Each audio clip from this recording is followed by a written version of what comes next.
Hello বন্ধুরা, আজকে আমরা পড়ব the process of transcription in prokaryotes. Francis Crick দিয়েছিলেন central dogma for molecular biology.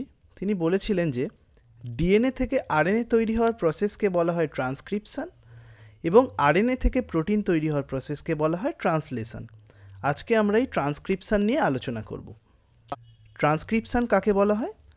The process of copying genetic information from one strand of DNA to RNA is called transcription। মানে double স্ট্র্যান্ডের ডিএনএর একটি strand থেকে genetic information copy করে RNA বানানোকেই বলা হয় transcription. আমরা জানি যে ডিএনএ একটি ডবল স্ট্র্যান্ডেড মলিকিউল, যার একটি স্ট্র্যান্ড থাকে 3' to 5' পোলারিটিতে, আরেকটি স্ট্র্যান্ড থাকে 5' to 3' পোলারিটিতে। মেন এনজাইম যার জন্য ট্রান্সক্রিপশন হয় সেটি হচ্ছে ডিএনএ ডিপেন্ডেন্ট আরএনএ পলিমারেজ। আমরা যখন ডিএনএ রেপ্লিকেশান পড়েছিলাম তখন দেখেছিলাম ডিএনএ ডিপেন্ডেন্ট ডিএনএ পলিমারেজ সেখানে রেপ্লিকেট করাচ্ছে, কিন্তু এখানে ডিএনএর ওপর বেস করে আরএনএ তৈরি হচ্ছে, তাই ডিএনএ ডিপেন্ডেন্ট আরএনএ পলিমারেজ নাম দেওয়া হয়েছে এনজাইমটির। এবং DNA dependent RNA polymerase catalyse the polymerisation only in one direction 5' to 3'। মানে এই ডবল স্ট্র্যান্ডেড ডিএনএটার 5' এন্ড থেকে 3' এন্ডের দিকে DNA dependent RNA polymerase RNA তৈরি করবে। প্রোক্যারিওটের ক্ষেত্রে ট্রান্সক্রিপশন হয় সাইটোপ্লাজমে, আর ইউক্যারিওটসের ক্ষেত্রে ট্রান্সক্রিপশন হয় নিউক্লিয়াসের মধ্যে। ধরে নিচ্ছি এটা একটা ডবল স্ট্র্যান্ডের ডিএনএ মলিকিউল, তার একটি স্ট্র্যান্ড 3' to 5', একে বলা হবে টেমপ্লেট স্ট্র্যান্ড, এবং আরেকটি স্ট্র্যান্ডকে বলা হবে কোডিং স্ট্র্যান্ড, যেটা কিন্তু কোড করাচ্ছে না, তাও এর নাম কোডিং স্ট্র্যান্ড দেওয়া হয়েছে। এবং প্রোমোটার, টার্মিনেটার এই সমস্ত নামকরণ এই কোডিং স্ট্র্যান্ডের সাপেক্ষেই করা হয়েছে, সেটা আমরা পরে আলোচনা করব। মেন সাবস্ট্রেট হিসেবে ইউজ হয় নিউক্লিওসাইড ট্রাইফসফেট। এই ডবল স্ট্র্যান্ডের ডিএনএর 3' to 5' এন্ডকেই কেন টেমপ্লেট স্ট্র্যান্ড বলা হচ্ছে? তার কারণ ডিএনএ ডিপেন্ডেন্ট আরএনএ পলিমারেজ সবসময় ক্যাটালাইজ করবে 5' এন্ড থেকে 3' এন্ডের দিকে। এই সংশ্লেষ হওয়া আরএনএর সাথে কোডিং স্ট্র্যান্ডের কী মিল? অ্যাডেনিন, সাইটোসিন, গুয়ানিন এই তিনটেই কিন্তু কোডিং স্ট্র্যান্ডের মতো একই জায়গায় থাকবে, কিন্তু থাইমিনের জায়গায় প্রেজেন্ট থাকবে ইউরাসিল, কারণ আরএনএতে থাইমিন অ্যাবসেন্ট, তার পরিবর্তে ইউরাসিল প্রেজেন্ট। এই যে আমরা বললাম the process of copying genetic information from one strand of DNA to RNA is called transcription.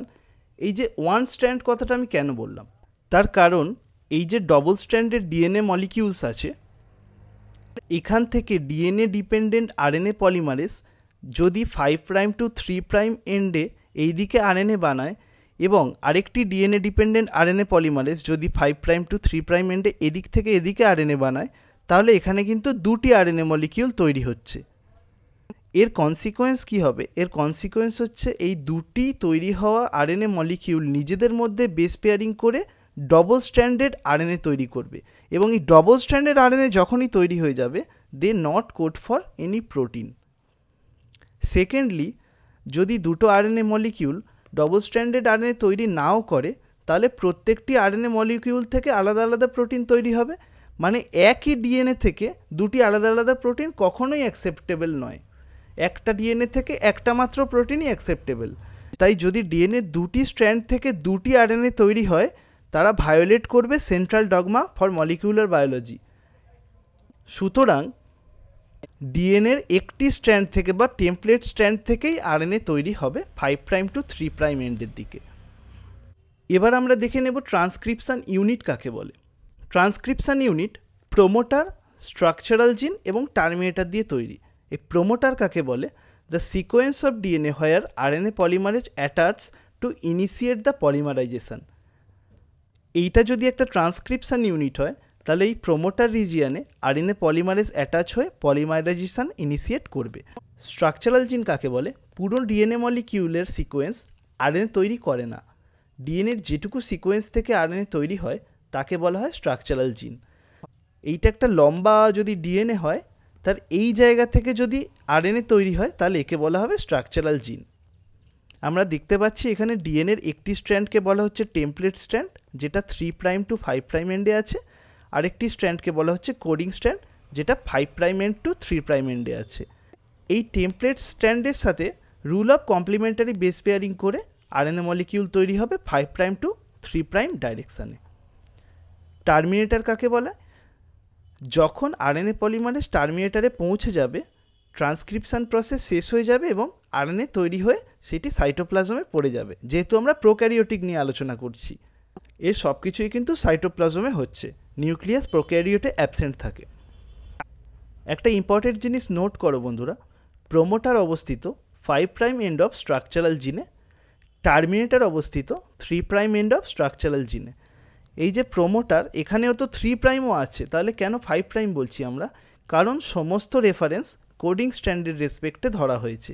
এই কোডিং স্ট্র্যান্ডের সাপেক্ষে কিন্তু সমস্ত রেফারেন্স ধরা হয়েছে।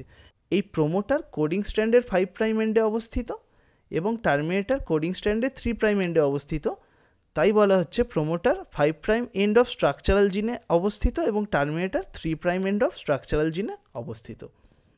এবার আমরা দেখে নেব যে আরএনএ তৈরি কিভাবে হচ্ছে। এখানে যে DNA dependent RNA polymerase enzyme আছে, এ প্রোক্যারিওটের ক্ষেত্রে একা একা ট্রান্সক্রিপশন প্রসেস করতে পারে না।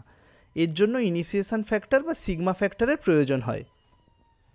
RNA polymerase in prokaryotes cannot initiate transcription without help of initiation factor or sigma factor. Sigma factor plus RNA polymerase attached to the promoter region. এই দুটো মিলে প্রোমোটার রিজিয়নে অ্যাটাচ হয়ে যায়, কারণ এখানে আরএনএ পলিমারেজ একা একা প্রোমোটার রিজিয়নে অ্যাটাচ হতে পারবে না। তারপর আরএনএ পলিমারেজ যখন স্ট্রাকচারাল জিনে পৌঁছায়, তখন টেমপ্লেট ডিএনএর সাথে বেস পেয়ারিং করে নিউক্লিওটাইড বসিয়ে আরএনএ তৈরি করে। এই সিগমা ফ্যাক্টর বা ইনিশিয়েশন ফ্যাক্টরের কাজ এখানেই শেষ হয়ে গেল, যে আরএনএ পলিমারেজকে ধরে নিয়ে প্রোমোটারে বসিয়ে দিল। এরপর এই ডিএনএ ডিপেন্ডেন্ট আরএনএ পলিমারেজটি স্ট্রাকচারাল জিনের টেমপ্লেট স্ট্র্যান্ডের সাথে কমপ্লিমেন্টারি বেস পেয়ারিং করে নিউক্লিওটাইড বসিয়ে বসিয়ে আরএনএ তৈরি করবে এবং সেটির ডাইরেকশান হবে 5 প্রাইম টু 3 প্রাইম। এরপর যখন আরএনএ পলিমারেজ এনজাইমটি টার্মিনেটর সাইটে পৌঁছবে, তখন এই আরএনএ পলিমারেজের সাথে টার্মিনেশন ফ্যাক্টর বা রো ফ্যাক্টর অ্যাটাচ হবে এবং এই তৈরি হওয়া যে আরএনএ মলিকিউলটি আছে সেটি খসে সাইটোপ্লাজমের মধ্যে পড়ে যাবে। এইভাবে আমরা আমাদের আরএনএ মলিকিউলটি পেয়ে গেলাম একটি স্ট্র্যান্ড অফ ডিএনএ থেকে। আরএনএ তৈরি করার পরে যখন আরএনএ পলিমারেজ এনজাইম টার্মিনেটর সাইটে পৌঁছয়, তখন রো ফ্যাক্টর বা টার্মিনেশন ফ্যাক্টর অ্যাটাচ হয় আরএনএ পলিমারেজের সাথে এবং স্ট্রাকচারাল জিনে হাইব্রিড হওয়া অংশের থেকে তৈরি হওয়া আরএনএ কেটে পড়ে যায় সাইটোপ্লাজমে। নেক্সট ভিডিওতে আমরা ইউক্যারিওটিক কোষের ক্ষেত্রে ট্রান্সক্রিপশন কীভাবে হয় সেটা দেখে নেব এবং সেটি আরেকটু মজাদার ব্যাপারের থেকে, সেখানে process of splicing, capping, telling এইগুলো নিয়ে আমরা আলোচনা করব।